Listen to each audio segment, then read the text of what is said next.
And I'm Rina Tolentino. Alan Visitacion. Join us on Good Job Philippines every Saturday, 11 a.m. to 12 noon. On Radyo Bandido TV simulcast on DZRJ 8:10 a.m. On Sky Cable Channel 224, digital boxes, and on free 2-air TV, facebook.com/DZRJ 8:10 a.m. And on our official YouTube channel. We give you all good news all the time, right here on Good Job Philippines. Good morning, DZRJ 8:10 a.m. proudly brings you Good Job Philippines with Barbie Atienza. Enjoy a recap of the week's good news and developments, highlighting the great men and women behind them. And now, here is your host, Barbie Atienza. Good morning, Metro Manila. Good morning, Philippines, and good evening, world. My name is Alan Visitacion, and I'm sitting in for Barbie Atienza and Miss Rina Tolentino. Magandang umaga po sa inyong lahat, at it's another fine morning, sunny. The weather is good. It's good for exercise and a weekend run, but it's 11 a.m. I'm inviting you to come back again on your radios. And of course, we are running live din po sa Facebook, sa DZRJ, Radyo Bandido po 810, at live din po tayo sa radyo sa 810 kilohertz. Binabati ko po ang lahat ng kababayan natin na nakikinig at laging nanonood, lalong-lalo na dyan po sa Middle East, sa Dubai at sa Abu Dhabi. We just got a very good review from you guys, at nagpapasalamat kami at lagi kayong pilit na humahabol sa programa namin, because I know I believe you guys there are 4 hours behind Manila, and it's 11 now, and I'm sure one of our world-class guests today, and of course we have 2 world-class guests today, dapat po sana mamaya pa sila papasok sa ating programa, but because alam namin magiging jam-packed day itong araw na ito, because a lot of people are very excited. At sabi nga nila, kung ang energy mo dapat nandito ngayon sa taas, pag itong mga to ang guest mo, because do not take them for granted. These people are very good, very vocal people, at very influencing po. Napakaganda ng ating pag-uusapan ngayon. Isa sa mga unang pag-uusapan natin, June 30, papasok, magkakaroon tayo ng bagong Pangulo, bagong Presidente, si President-elect Ferdinand R. Marcos Jr. Yan na po ang ating magiging Pangulo. Mag-oath taking na po siya. At inauguration, He has taken his oath already. Inauguration niya na po sa June 30. Kaya naman nagpapasalamat din po kami kay Manila City Mayor Isko Moreno for declaring sa City of Manila ang June po, July 1 po at June 30 as a holiday sa darating po na end of the month, dahil nga po in recognition and support na rin po, sapagkat a lot of people will be marching to Manila to be part of this very beautiful inauguration. Ayun, at sinabi na rin at nakikiusap na rin ang ating mga kaibigan at ating mga kasama, this is the time to be united. Kailangan na po natin magkaisa, at we have to move on. And one of our, exactly, kaya nga po, ang program natin ngayon dito sa Good Job Philippines is dubbed as, ano ba talaga? Move on o move forward? Sasagutin po yan ng isa sa mga batikang life coaches natin at isang positive talker and positive influencer. Ladies and gentlemen, without further ado, allow me to introduce to you the most exciting, energetic, dynamic, talaga namang life coach, Mr. Nilo Inocente. Nilo, good morning. Good morning, Mr. Alan Visitacion. Yes, Nilo, good morning. Batiin mo naman ang mga fans mo, at talagang kanina mang naghihintay, at isa nga sa mga topic natin ngayon is how do we really move on? You know, how do you, in your own perspective, individually and as a group, how do we move on, Nilo, after you greet your friends and family? How do we move on dito sa tinatawag nating kakatapos lang na political landscape challenge? Yan, Nilo. Okay, thank you very much, Mr. Alan, for that short and powerful introduction. So first of all, pahintulutan niyo po akong batiin ang aking pamilya, ang aking 3 kapatid, si Nina, si Baby, at si Victoriano. Tapos, ang aking Business Network International, BNI Balikatan family. Especially in Power Health and Wellness team ko, si Crisette, si Mabel, si Maha, si Vanessa, at saka si Georgie. And of course, my personal assistant sa Life Coaching Services, Coach Nilo, si Mr. Randy De Los Santos of Golden Minds Academy of Binyan. Thank you. Shall I start now, Mr. Alan? Yes, yes. Siyempre, sa pambungad lang natin, napakaganda kasi na napaunlakan mo ako dito kasi kagabi po ako'y gumawa ng sarili kong webinar. Kung makita mo sa likod, ang background ko is Moments of Mindful Transition. At isa sa mga nabanggit ko nga is, itong mga marami nagtatanong sa akin, Coach, paano ba mag-move on? Kasi ang sakit-sakit talaga, ang hapdi-hapdi. Hindi ko pa makita yung tunay na color ng rainbow. Yung 7 basic colors ng Crayola, nahandun pa rin sa puso't isipan ko na pag pink, eto ka. Pag red, eto ka. If you still look at colors that way, you're still stuck in your situation. But if you look at the colors like that, pero biglang may naiisip kang, ako, naalala ko na naman, nag-invest ako, binuhos ko na rin kaluluwa ko sa kandidato kong natalo. You are only moving on. Bakit ganon? Kasi moving on po at moving forward, dalawa pong mindset ang nakakibat dyan. When you move on, you are just doing the sake of just moving on. Kasi life should continue, right? You are surviving. Kakain, kahit mahal ang pagkain, lalabas kahit mahal ang gasolina. You are moving on, but the mindset is still grieving, quote-unquote. Doon sa pagkatalo na yon, di ba? Mahirap pong mag-move on kung ang mindset mo is patuloy kang nabubuhay na nag-move on lang. Dapat kasi mag-move forward. What is moving forward po para sa kaalaman ng lahat? It is intentionally living and thriving in your space right now, knowing that yung nagawa mo, bumoto ka, kung natalo, nanalo, o hindi ka bumoto, that's it. So you bring the lessons of what you did intentionally to move forward with your other goals in life. Moving forward means that yung mindset kasi natin sa mental health, hindi lang naman political yan eh. May emotional, may physical, may spiritual, and everything. Yes, sasabihin nyo, kasi gusto ko ipaglaban eh. May nangyaring korupsyon, may nangyaring pagkakamali. Well, if you want to be 100% on that platform, then join a legitimate, formal protestation movement na talagang legal. Kasi kung ang magmumutawi sa kaisipan mo ay ganoon pa rin, magluluto ka, kakain ka, makikipag-meet ka sa mga friends mo, mag-social media ka, biglang, ayan na, ang blood pressure tumataas, hindi matanggap. You know, expecting and accepting are two different extremes of the polarization spectrum. And marami, hindi naman siguro marami, pero may nga nag-reach out pa rin sa akin, Coach, paano ba yun? And of course, I have to engage with them in a private coaching conversation. Yun lang po introduction ko, Mr. Alan. Maraming salamat, Coach Nilo. Napakaganda at napakaklaro. Coach Nilo, you mentioned two things, no? Binanggit mo, una, ang moving on, moving forward. At isa sa pinakamagandang binanggit mo ay ang tinatawag nating rainbow. Ladies and gentlemen, papakilala ko na po sa inyo ang ating next guest. Napakaganda po at napakabait na tao. She was once over the rainbow, ladies and gentlemen. Patatanungin po natin siya. Pagkatapos natin siya pakilala, tatanungin natin, is there's life after that rainbow? Ladies and gentlemen, Miss Jeanette Perez. Jeanette, good morning and welcome to Good Job, Philippines. Good morning, Alan. Thank you for inviting me. And I'd just like to my friends here. This is a last-minute invitation, but you know, I'll do this for anybody, for my friends. And I'd like to say hi to my husband, Rene, and my kids. I hope they're watching. It's really a short notice. And also my Almarian family, who must be also watching at this time. Yes, Alan? Yes, Janet, napakaganda, no? Napakaganda talaga ng life story mo. And we're just very fortunate, talagang tuwan-tuwa ako at utang ng loob to at pumayag ka kaagad na maging guest namin upang i-share mo ang iyong life story. Janet, you've been working in one of the most, how would I say, dream of job. At isa ka doon sa mga naging dream come true na makuha itong job na to. At sa lahat yata ng binanggit ni Coach Nilo na colors of the rainbow, ay tunay naman na nakikita mo at nakasama mo at tinawid mo ang kulay ng rainbow na ito. Dahil ikaw ay nakapagtrabaho sa dream job nga ng kahit sino man ang magtrabaho sa airline. Jeanette, how many years have you been working in the airline? 37 years.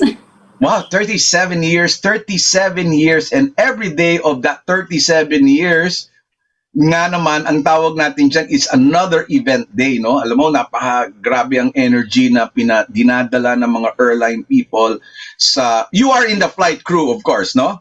Yes. Yan, si Janet po ay nasa flight crew at every flight nga niyan parang event, no? So 37 years of events every day, fun and excitement. Janet, you retired after 37 years.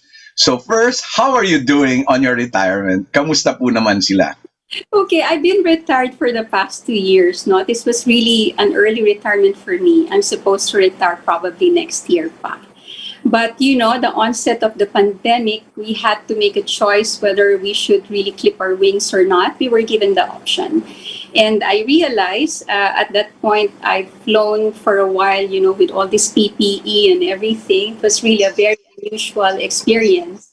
And I talked to a lot of young crew, and they were so, you know, they're not really, they're quite depressed about the situation because they're hanging on thin line. They're thinking they might be removed from the job. So I said, maybe if I would retire early, then they'll at least give a slot to somebody else. And 37 years of flying, I think I have nothing to prove. I've achieved what I want, and I've enjoyed it to the fullest. So what more can I ask, right? Yes, Jeanette. And guess what's so exciting about it? Someone from that industry is now been appointed as one of the cabinet secretary. No, talagang magkakaroon tayo ng isang airline person, airline secretary, airline cabinet secretary, airline mentality on a very, very wide and large world and global perspective. Babalik po tayo, pag-uusapan natin yan, itatanong natin si Janet, totoo ba talagang there is no life after retirement? And kay Mr. Coach Nilo Inosente naman, tatanungin po natin kung bakit may mga taong ayaw mag-move on. Back to you, studio. My name is Alan Visitacion with Barbie Atienza and Rina Tolentino. We'll be pausing for a commercial after this reminder. Back to you, studio.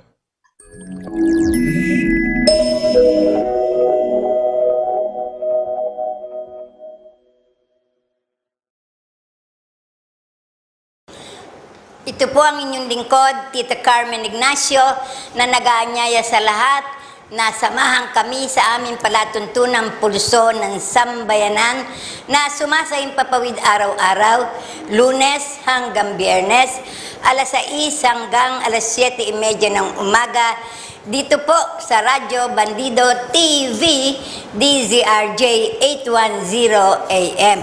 At sa bayan din po kaming napapanood sa Sky Cable, Channel 224, sa facebook.com/DZRJ 810 AM.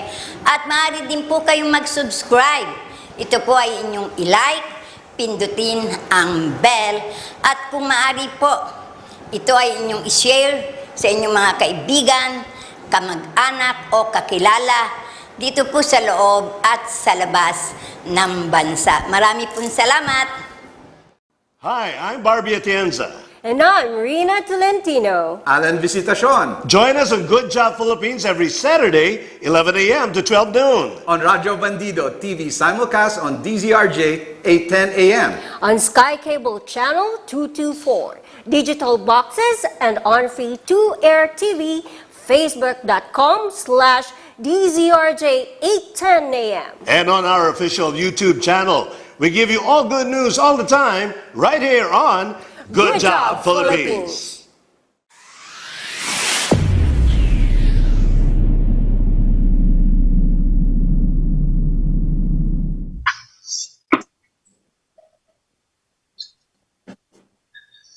And we're back. Thank you very much. Thank you very much talaga. Thank you sa lahat po na nag-send na ng private message sa akin for the questions. Inuumpisa na po natin.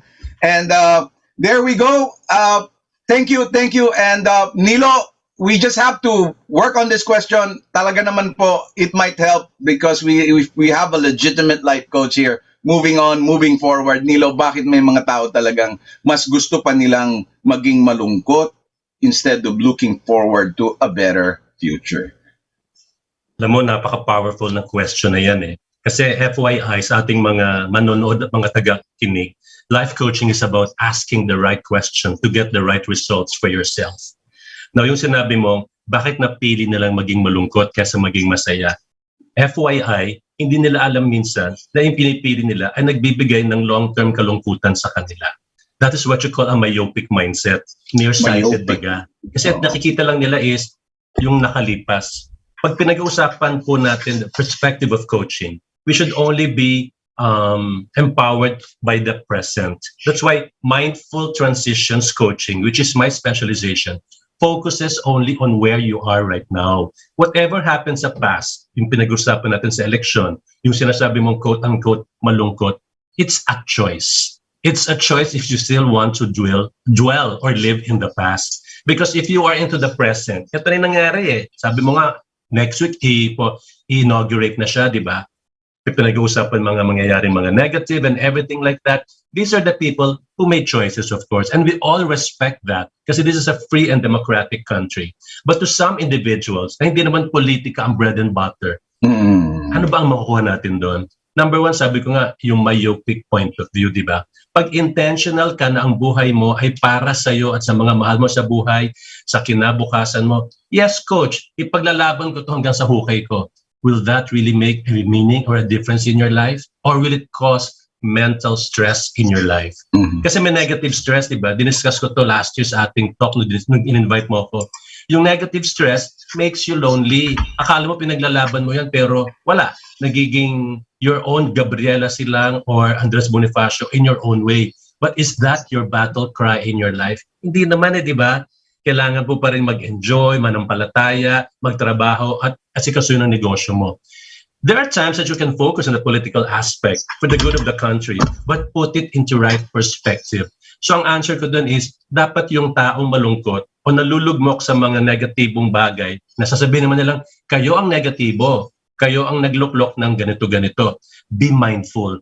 Try to ask yourself, ito ba talagang kahihinatnan ko? Ilang araw, ilang linggo pa ba ako magpo-post ng pink, ng red, ng green? Move forward. Create your own story beginning today. Because life is a transition, but every day is an opportunity to write your new story. Because every day has a new beginning. You restart, you recalibrate, you recharge. You can continue fighting for your cause, but do not forget to care for yourself. Self-care ang tawag dyan, especially sa mental health at sa mindset. Yun lang po, Mr. Alan. Yeah, may makahabol akong tanong dyan bago ako pumunta kay Miss Janet. Coach Nilo, more than mahigit kumulang 7 kandidato ang tumakbo sa pagiging Pangulo, 7 klaseng communities yan at cluster groups, no? At 7 emotional feelings ang nararamdaman nila. Alam kaya ng kahit sino sa kanila na ang pagiging lugmo nila ay isang nakakahawang bagay? Alam kaya nila yan na nakakahawa sila, contagious yan ganyan? Oh, definitely. I won't mention a name. Somebody reached out to me. Member siya ng isang spiritual na grupo. Sabi niya, Coach, maaari ka bang bigyan ng isang resource speaking engagement? Because the members of our parish, mga bata pa daw sila, masyado silang na-hypnotize ba, if I may say the word with all due respect, na alam nilang mananalo yung kanilang kandidato. So they were so, alam mo, typical millennials and everything, biglang natalo. Umiyak sila, hindi sila makakain. It's like suffering from a grief or loss of a loved one who passed. I'm not saying it's talagang parang naging iconic idolatry or something, but they've given so much of what they have that nothing is remaining in them anymore. Remember, you cannot give what you do not have. At yung pagkakahawa na yan, talagang nakakahawa yan. Why? Because when you verbalize your emotion, you don't filter your toxic thoughts. Your actions and your words reflect on how you get triggered by an environmental trigger. Diba? Kasi sa mental health, either you fly away, you fight it off, or you freeze or get stuck in it. Konti na lang naman siguro sila. Although, if you go to social media, marami pa rin. Sabi nga nung isang, for example, si Vice President, sabi niya, 8 araw na lang po ako, nag-impake na siya, nakita ko siya sa TikTok. That's good. You're actually showing your transition, di ba? But certain followers, pag tinitignan ko yung mga comments nila, na yun doon nakakahawa. Social media is a powerful, good and bad influence. So if you want to move forward and not just move on, filter your social media space. Protect your mindset and your mental health. Have the good influencer and connect to the right trusted partner who will help you move forward. Thank you, Nilo. And talking about moving forward and transition, we got a guest here. Her name is Jeanette Perez, and she was a purser, one of the best pursers the Philippine Airlines could ever have, because I've flown with her many times. And dun po siya nanggaling sa isang industriya, a job description na ultra moving fast, no? A fast life, name it. Talagang wala nang bibilis dyan, you know? They always say it's a roller coaster ride, you know? Siguro kahit sa bahay, sinasabi ng mga anak niya, ma, please fasten your seatbelt. Janet, 38 years in the airline industry, moving fast.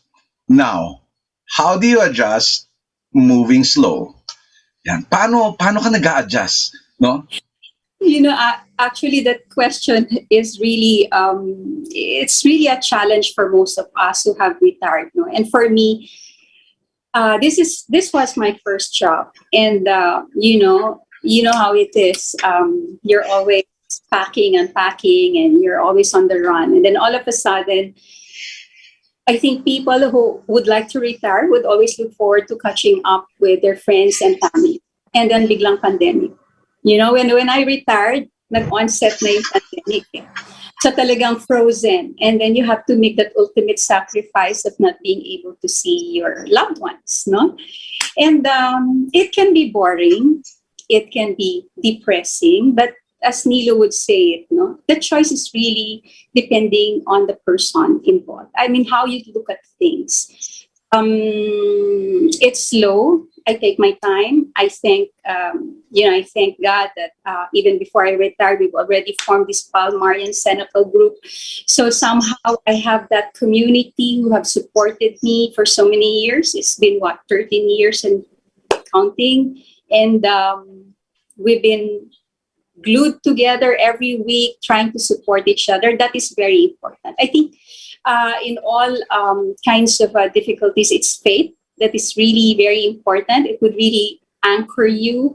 It can make or break you. It depends if it's really grown roots or not, right? So all of these things are just, for me, something transient. I mean, all things will change. You're never stuck in any situation. So my moving force in the Bible would always be still and know that I am God. And that has been very powerful for me. I've gone through a lot of difficulties in my life, but every time I'm confronted with something, that verse would always be in my mind, and I would always say, I mean, how can you go wrong if you're anchored right, no, with your God, and all things kaya mo yan, no? I don't believe in being depressed. You know, there's a time to grieve, but you're never stuck in any situation. It is always a compelling decision for you to move on or move forward, as what Coach Nilo has been saying here. Well, Janet, a very, very real talk there, and a real coming from a real person. Nagpapasalamat ako. I have a follow-up question. You mentioned kanina spiritual support group. For those people na mga kasama natin, na mga kababayan natin, hindi naman kinakailangan na nasa airline industry ka. At sa lahat po ng nakikinig, tatanungin natin si Miss Jeanette kung kinakailangan ba, pag alam na natin, nandoon na tayo sa twilight of our years, that we have to be, retirement is knocking, kailangan ba talaga maghanap tayo ng tinatawag nating spiritual community? Janet, bago mo sagutin yan, papaalala ko lang sa ating mga audience kung saan pa tayo mapapanood. Kung kayo po ay nakikinig sa 810 sa Radyo Kilohertz po yan, sa AM band, makikita nyo rin po kami sa Radyo Bandido TVs po. Kami po ay nasa Sky Cable Channel 224, Destiny Channel 30, Signal Channel 28, GSAT number 50, Channel 58 po, at sa lahat ng GMA For the Box, at kasama rin po ang ABS-CBN TV Plus, Easy Box, RCA Box, DDT Box, and we are live on Facebook, Radyo Bandido. Sa Facebook po, 810. Jeanette, kailangan na ba maghanap ng mga spiritual group bago ka humiwalay? With me, it's very fortunate kasi nag-umpisa na kami even before I retired. And I believe that,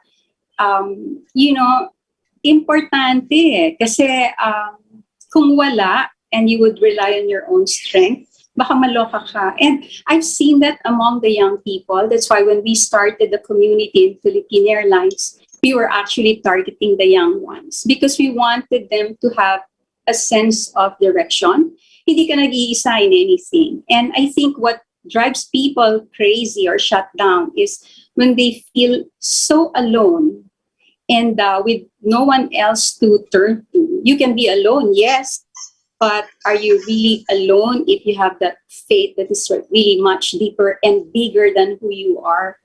I mean, I see no point in being, para sa akin, if you get depressed, it's because there's really no connection to the Creator. That will make you feel na, kasi bubunuin mong mag-isa and it can be very, very overwhelming. So pag overwhelming na, the next step would always be to look up and see that you have a plan for everything, even tragedy, grief, even this pandemic, or yung sinasabi mo nga sa politika, kung hindi ka nanalo yung partido mo. All of this has really very relevant lessons for the individual. And we are to wake up and understand what the lesson is, no? Sabi ni Nilo, yung mga bata nga daw, yung iba, di ba, nagmumukmok, nag-grieve and all that. But you see, I think, I do believe that it is important. Hindi pwedeng, kasi ngayon, di ba, social media has been so influential in the lives of the young people. And most of us would really depend so much on this massive information, di ba?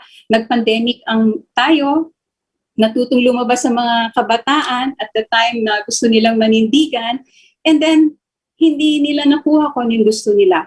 But there is a relevant lesson for that. God is telling us we cannot have everything just because we want it. Sometimes you may think you're right. Yes, you may be right, but God is telling you to wait, or maybe it's not today. Because you have to become stronger as a person. So I believe that the youth is being prepared for something.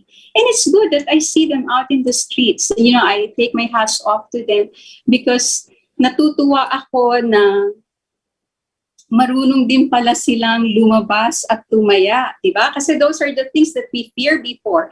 Yung mga kabataan nasa Facebook na lang, wala nang ginagawa, di ba? They're hooked on their phones. Pero marunong din palang lumaban. And I'm so proud of them. Kahit ano pang sabihin mo, anong side sila, it doesn't matter. The thing is, I respect every person who knows how to fight for what they believe is right. And let's see what happens from now on, di ba? There, that's very beautiful, very real talk with Jeanette. Coach Nilo, I got 2 thumbs up. You're very, very right on that real talk.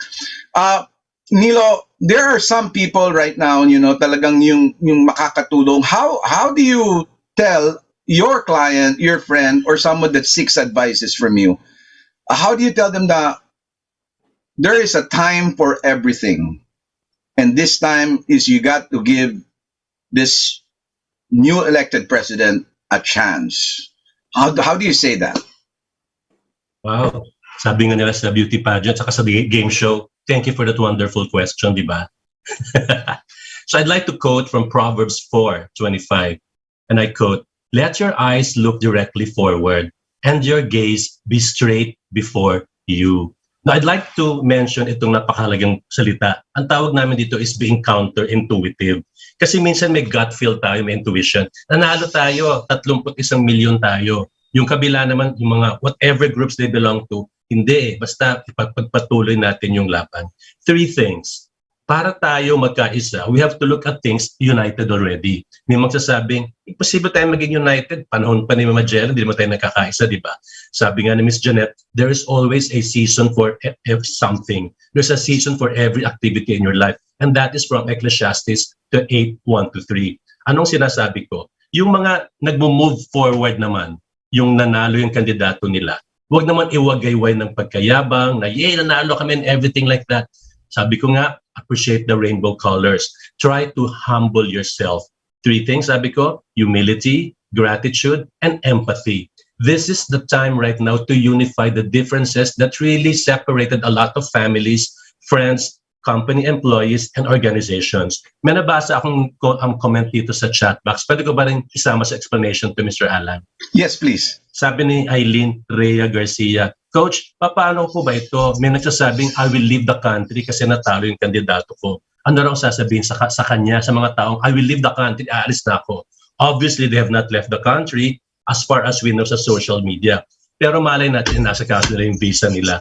No, do not leave where you are planted. There is always a reason where you are. You will not be stuck forever where you are, not physically, but mentally. Try to calm down first, sabi nga ni Janet. Kalmate. Magkalma muna yung ating emotions. When you are grieving, when you are angry, you cannot make the right decisions for yourself, for your family, especially for this next new generation na tinatawag natin mga hoppers. At talaga, ganito pala, maging magsik tayo, etc., etc. So control your thoughts and make sure emotions do not get the worst of you. If you can control your mindset, you can control your emotions, and you know the right actions for the right results, not just for you, for the children, and for the country. Yun po. Unifying differences is total challenge to each and every one of us. Most especially kung galing ka sa airline industry. Now, Jeanette, how do you unify the differences na ngayon nakikita ka ng mga anak mo, mag-anak mo, ba't lagi ka nasa bahay? You know, and everything like that.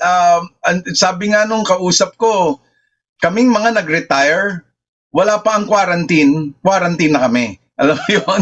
So it's just a matter of adjustment. So how does everyone adjusted to seeing some like us from the airline industry? Paano sila nag-adjust na nandiyan ka? Ikaw naman, paano ka rin nag-adjust nang lagi mo na silang, oy, wag mong gawin yan. Laging yung na-amplify lalo yung pagiging parent, no? So parang pagiging wife, most especially, hindi ba sinabi ng asawa mo, bilan na lang kita ng bagong eroplano, lumipad ka. You know, how did you unify those items in your perspective as a retired person? Back to you, Janet. Alam mo, Alan, mahirap talaga, no? Kasi hindi kami sanay na nagkikita 24/7. So it is really something that you have to take. Biglang, the differences will come in. So it's really just an adjustment, no? So I think you can be overwhelmed by this, no? Anybody can be overwhelmed. Pero you have to step back and really look at it from a different perspective. No, ito na yung hinihintay mo tapos magrereklamo ka pa rin, di ba? So it's going to be what? A continuous complaint of bakit ganito, bakit ganyan. No, I don't believe that. I think we have to participate in our own life. We cannot be just a player who's just flowing. You know, you're just going with the flow. No, I don't believe in that. I believe that every day is a decision and it's an opportunity to correct whatever is wrong. You know, it is, and at my age, I'm retired, no? I think it is an opportunity to be honest with how you truly feel about things. Now, this is no longer about trying to prove yourself or trying to please other people or your family. It's about, you know, this is who I am. This is about accepting people for who they are. And I think it will have to begin in you before you are able to teach them to accept you for who you are. So there will be boundaries that will be crossed. Hindi madali. My children are all grown up. They make decisions that are different from mine. Mahirap iswallow sometimes. But you know, as I said, you can be in different territories, but you can still respect each other. I do believe that you have to see where you can be not divided, but where you can be unified. No? At the end, you're still family. You know, among friends, if there are differences, at the end, you're still friends. So you have to see that unifying point so that you don't always try to bicker at each other and see differences. Walang mangyayari doon. Otherwise, you go in circles. You start from there. What is the unifying thing here, diba? If we are family, what can we not overcome? So we do things, which is, I think, the natural course of nature. We do things for our family with love, with great effort. No, sabi nga nila, sometimes the hardest to love are the people in your family, right?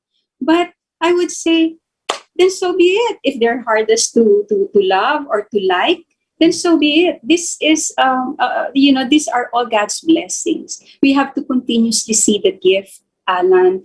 For me, it's like that. You have to keep counting your blessings instead of looking at what is so wrong about things. You have to see what is so right and wonderful and beautiful. And that is an everyday thing that we must ask ourselves and affirm ourselves so that we continuously look forward to something positive and beautiful. Yan. Tatanungin natin ang susunod nating question. Tatanungin natin kay Coach Nilo. Katulad nga ng sinabi ni Miss Jeanette, sometimes the most difficult to love, sometimes ang pinakamahirap ibigin at mahalin ay ang mga kasama mo sa pamilya mo. Ito ba'y totoo dahil politika sa loob ng pamilya o ito ba'y totoo dahil merong inggitan? Sasagutin po yan ni Nilo Inocentes, Coach Nilo, pagkatapos ng ating mga paalala. Back to your studio for a commercial. Thank you.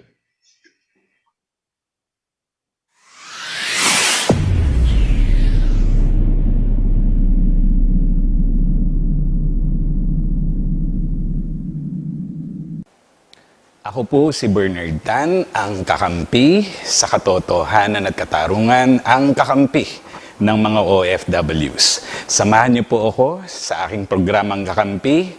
Gabi-gabi po yan, alas 9 hanggang alas 11 ng gabi. Dito lamang po yan sa DZRJ 810 AM, ang nag-iisang Radyo Bandido. Sabayan din niyo po itong mapapanood sa aming Radyo Bandido TV at syempre sa Sky Cable 224 at sa aming digital boxes at free-to-air TV. At syempre, kasama po dyan ang facebook.com, DZRJ810AM at ang official YouTube channel. Samahan niyo po ako gabi-gabi at sama-sama po nating labanan ang mali at ipaglaban ang tama. Hi, I'm Barbie Atienza. And I'm Rina Tolentino. Alan Visitacion. Join us on Good Job Philippines every Saturday, 11 a.m. to 12 noon. On Radyo Bandido TV simulcast on DZRJ 810 AM. On Sky Cable Channel 224, digital boxes, and on free 2-air TV, facebook.com/DZRJ810AM. And on our official YouTube channel, we give you all good news all the time, right here on Good Job Philippines.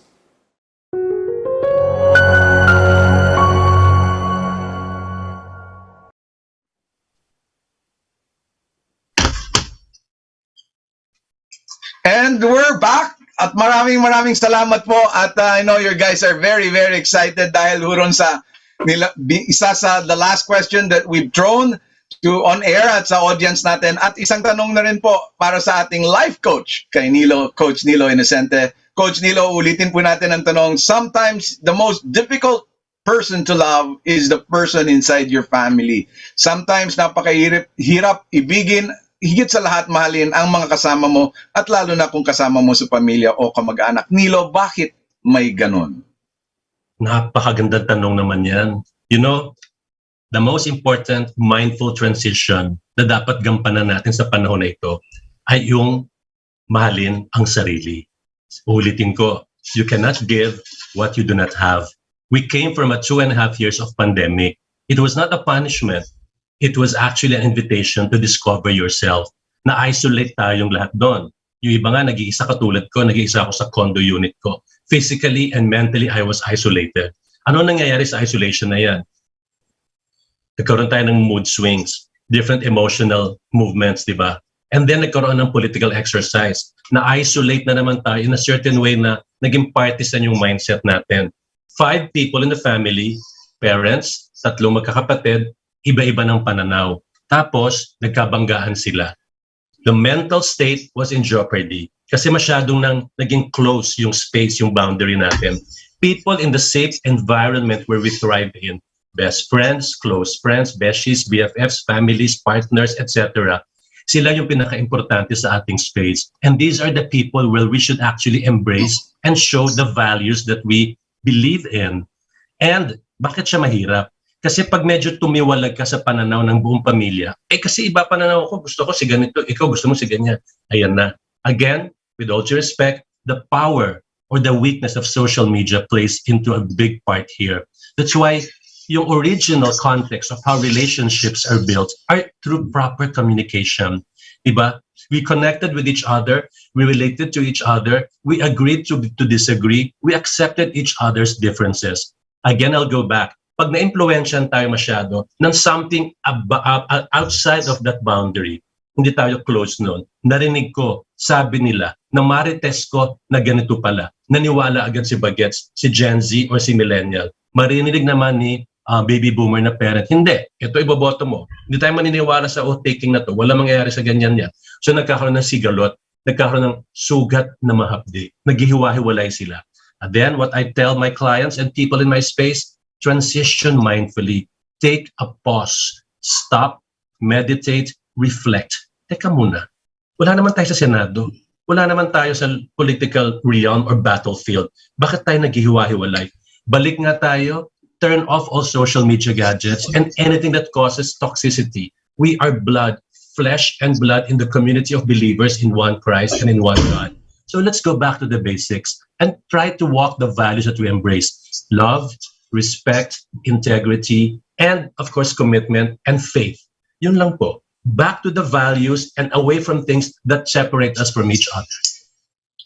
Thank you very much. Well taken. No? Values and reflect and pause for a while. Yan po rin ang susundan nating itatanong natin from real people with real talk, with real heart, and real experience. Tatanong po natin kay Miss Jeanette. Miss Jeanette, let's talk about financial investment. No, when we retire, we get a separation, we get a retirement fund. So, what's your advice to people that at that very, very moment are still with their retirement? Paano ba yan ginagastos? Paano ba yan ini-invest? What do they look upon once they get their separation pay? Okay. Me kasi, even before I retired, no, kahit na paiksi, parang sabi ko, I want to build some investments already. So I think it's something that I believe you should start early. Hindi yung para ka naghahabol, tapos hindi mo na alam kung anong gagawin. So, people become bitter when you're already pushed, tapos wala ka namang naipon or wala ka namang na-invest, no? And you go to this blaming game. Kasi ganito, kasi yung company, kasi ganito, hindi ako binigyan ng opportunity, kasi asawa ko, But the thing is, this is a very personal decision. Hindi naman mo pwedeng ipasa sa iba yung responsibility para sa kinabukasan mo. So, you really have to think about that way in advance. Sabi nga ni Nilo, nasan ka ba ngayon? Sabi ko, ito na sa unit ko kasi I promised myself I want to buy my own condo. And it happened. Kasi kailangan meron Hindi pwedeng wala lang, saka ako iisipin. I even told my children, sabi ko, ano pa bang gusto niyong tulong? Kasi gusto ko yung last 5 years para naman sa sarili ko. I think there must be a point wherein you have that plan na when is it time to really do something for yourself. No? So this one is a gift for myself where I am now. No? This is something that I want to have. Parang achievement ko to, meron akong na-build on my own. And I remember my husband asking me, tulungan kita, wag. Sabi ko, bakit? Kasi gusto ko sarili ko. It's just really for my own parang pleasure. Yung gusto ko, ako talaga yung naghirap, gumawa, the fruit of my own labor. Not because someone helped me or someone, not that I'm being proud. No, it's just that achievement ko to And kailangan ka ba maging negosyante? Hindi. You just have to know where to put your money, diba? Other people are very careful with their money, pero wala naman tinutubo, diba? Iba ganon. And they think that just by saving, okay na sila. Sabi ko, no, you have to look at other investments. Short-term, mid-term, long-term investments. Dapat tingnan mo, pasukin mo, no? Everything has risk. People are afraid of taking risks. And I said, you have to look at the risk, Doon ka lang sa kaya mo, yung kaya mong tayaan. Huwag ka masyadong nagmamadali, sabi ko. And ang importante kasi sa akin, no, yung you enjoy what you're aiming for. No? Hindi yung sinabi niya, gusto ko rin yan. Hindi pwedeng gano'n, no? Dapat meron kang sariling pag-iisip, no? You can listen to people around you. Everybody are most helpful and often with the best intentions. But at the end of the day, it is you who will decide. So ano nga ba ang gusto ko? What do I want? What do I want to achieve? What do I want to do? Gusto ko ba maging pasanin lang? O gusto ko ba kahit matanda na ako, tumutulong pa rin ako sa mga anak ko at saka sa ibang tao? And I think for me, I think that has been the motivating factor. Kasi gusto ko, pagtanda ko, gusto ko meron akong sarili ko talagang money na gusto ko yung pag lumapit sa akin mga anak ko, hindi yung parang ako lang palagi nang hihingi. Gusto ko yung may nabibigay ako sa mga apo ko, yung nagbabalot ako ng regalo. It gives me a deep sense of fulfillment when you're able to give something. No, hindi kailangan sobrang magara, but it's just this continuation yun eh. Because I remember when my dad was already old, no, natatakot na sila pag wala na silang pera. And my counselor used to tell me, alam mo, matatanda, ganyan. Parang they see their worth sa pera. And I said, really? Sabi ko, so sa akin, hindi ko inisip na kailangan talagang super duper solid, secure, no? Kasi yung security na yon, hindi mo naman makukuha ng ganun-ganun lang yon eh. I believe that everything is God's gift. Kung ayaw niya mangyari kahit nag-ayos ka ng maaga, walang mangyayari, no? But I think your heart has to be where it should be. When the intentions are good and the directions where you're heading to, meron kang malalim na pinupundaran for other people, hindi pang sarili. Then that's when God gives you all of these blessings, no? One day at a time, they may not be big. People are given ang laki-laking blessings pero hindi pa rin nila nakikita. They keep on complaining, right? But the people who are richest are those who know how to count their blessings. They don't need to be big. They just have to be something na kinikilala mo. It's the humility to recognize that the gift is there. And it is not something na, kasi pinaghirapan ko lang. No. God allowed you to have that. So for me, I can live with that. And the rest will follow. Wow, napakaganda. That's Jeanette Perez, a real woman with a real heart on a real talk right now on Good Job Philippines. Siya po ay a complete woman, had prepared for the future. Sabi niya nga, hinanda niya ang lahat. Meron siyang spiritual community at meron din siyang investment bago niya pinasok at tinanggap ang retirement. Coach Nilo, people right now on retirement and people that has received their separation pay has something to worry about. One of them is this kind of character and attitude. Ayokong mag-invest, ayokong magnegosyo dahil malas ako sa negosyo. Meron ba talagang malas, Nilo? And how do you convince people that you need to invest in order to create employment or in order to double or parang may tinatawag tayong equity rin yung separation, no, your pay. Pero may mga tao nga po na talaga namang itatago ko na lang ito sa ilalim ng aking unan, hahawakan ko gabi-gabi at iisipin ko na lang na napakaswerte ko dahil hindi ako magninegosyo dahil malas ako. Coach Nilo, meron ba talagang malas? Well, of course, that goes away or counter flow to what God's plan has for everyone. Hindi ko sasagot nito sa isang spiritual na pananaw. Siyempre, babalik ako sa pananaw ng mental health coaching. Remember, pag lalaro ka sa game, basketball, volleyball, sinasabi natin, good luck, meron ka job interview, good luck. Technically, there is no such thing as good luck. Because what you want to be motivated on should start from your action. We should act to be motivated. And sabi nga natin, sa sinabi ni Jeanette, inulit natin, we have choices to make, di ba? Ang sinasabi ko dito is, practice or indulge in foresight. Sabi ko nga, di ba, hindsight, natalo ka before, nawalan ka na mahal sa buhay, nalugi negosyo mo. Insight, kung asan ka ngayon, there is always hope while your heart is still beating. So you look ahead with foresight. Ano ang pwede kong gawin? What are the resources to my keep right now that I was given by the Holy Spirit for me as gifts, talents, and skills? Who are the people in my space na maaaring tumulong? It's time to be humble, di ba? Now, I am a member of BNI Balikatan. And going back to Janet about investments, I love this chapter group because we are composed of business-minded people who actually take care of each other's interests in businesses. You can actually look for it. It's BNI Balikatan Laguna. So meron dyan mga asset investment, insurance, non-life group insurance. Hindi ko sinasabing mag-invest kayo for that. But then if you really want to be intentional, where you are, you don't want to be stuck. Alisin mo yung mga limiting beliefs. Minalas ako Talo ako. Takot ako. Wala, ganito lang ako. That word na L-A-N-G, lang, is the worst thing that you could actually always filter or non-filter in your mindset.